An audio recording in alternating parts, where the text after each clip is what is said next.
When I first moved into that old duplex, I didn't think twice about the strange layout. The price was unbeatable for a one-bedroom with a backyard, and the neighborhood was quiet. Too quiet, actually. But I had just gone through a rough breakup and was desperate for a change.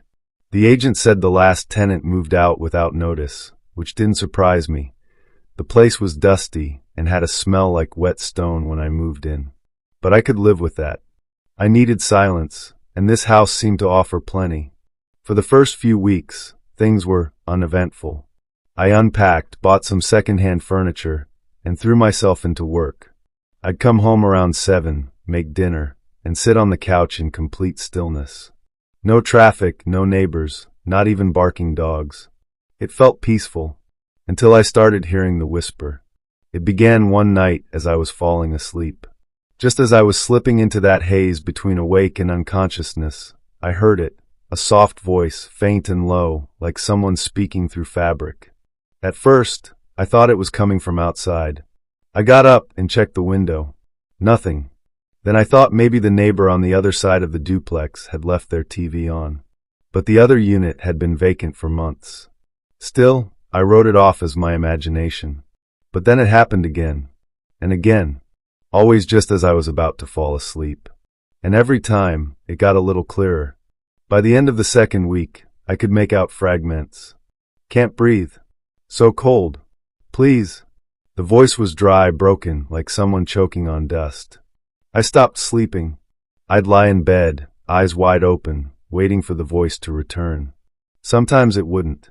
Sometimes it would whisper for hours. I started keeping a journal of what I heard. October 12th. Can you hear me? October 14th. They locked me in.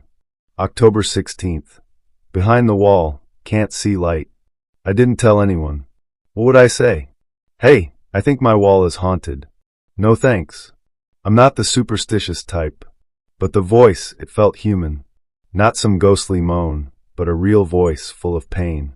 And then came the knocking. It started softly behind my bedroom wall. Just 3 slow knocks.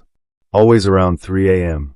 I pressed my ear against the wall, but there was no plumbing there, no pipes that could make that sound. The wall backed into the other unit, which was still empty, according to the property manager. One night, I knocked back. 3 times. And the voice replied, "Don't stop." That was it. I packed a bag and left that night. Slept in my car in the Walmart parking lot. I planned to call the manager the next morning, demand answers. But when I called, she sounded confused. "There's no record of anyone living in that side since last year," she said. "I've got the keys right here." Then who the hell is behind my wall? There was silence on the line. "I'll send someone over," she finally said. I returned to the duplex with a maintenance guy named Ron. Big dude. Ex-military by the look of him. I told him about the knocking, the voice.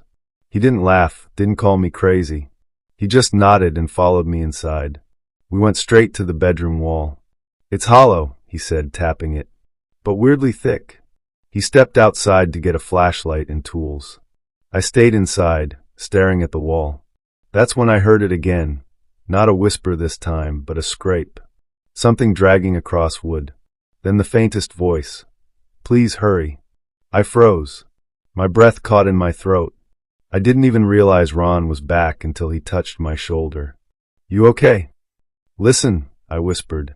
We both stood there, completely still. Nothing. But Ron didn't dismiss me. He measured the wall, then frowned. "This should be thinner," he muttered. "I think someone added to it." He knocked on it again, then grabbed a crowbar and started prying at the panel near the corner. It didn't take long to reveal a false wall, a narrow layer of sheetrock hiding something behind it. He looked at me. "Ready?" I nodded. He pulled the panel down, and behind it was a narrow space, maybe 2 feet wide, stretching from floor to ceiling. Just darkness. And the smell, God, the smell, hit us like a wave. Rotting wood. Mold. And something else. Ron shined his flashlight inside. There was a small cot pushed against the inner wall. And shackles. Metal chains bolted into the floor, with frayed leather straps at the end. And scratched into the wood above the cot. Hundreds of tally marks. "Oh my God," I whispered. Ron stepped back, visibly shaken. We need to call the police. He did. They came. Cordoned the whole place off. I was questioned for hours. I wasn't a suspect. They could tell I didn't know about the hidden room, but that didn't make it easier. They brought in cadaver dogs, crime scene units, the whole deal. What they found was sickening. Turns out there was a body. A skeleton, really, buried beneath the floorboards inside that hidden chamber. Wrapped in plastic. DNA said it was a woman named Claudia Mendez, missing since 2004. She was 22. The previous tenant had been arrested once for assault, but skipped town before anything stuck. They think he built the false wall. They think he locked her in there and left her to die.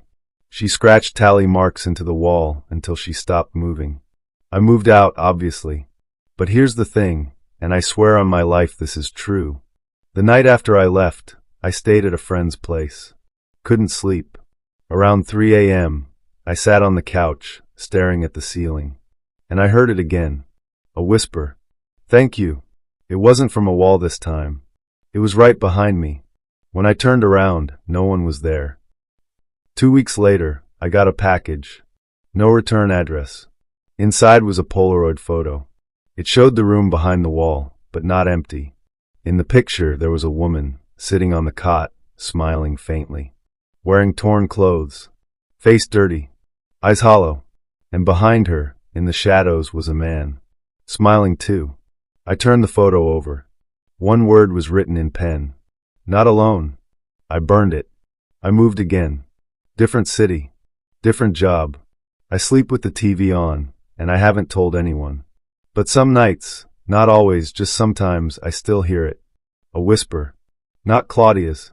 A man's. I'll build another wall. And I wonder, what if I wasn't the first person to hear them? What if I wasn't the last? Because there's more than one voice now. And some of them are whispering from inside my dreams.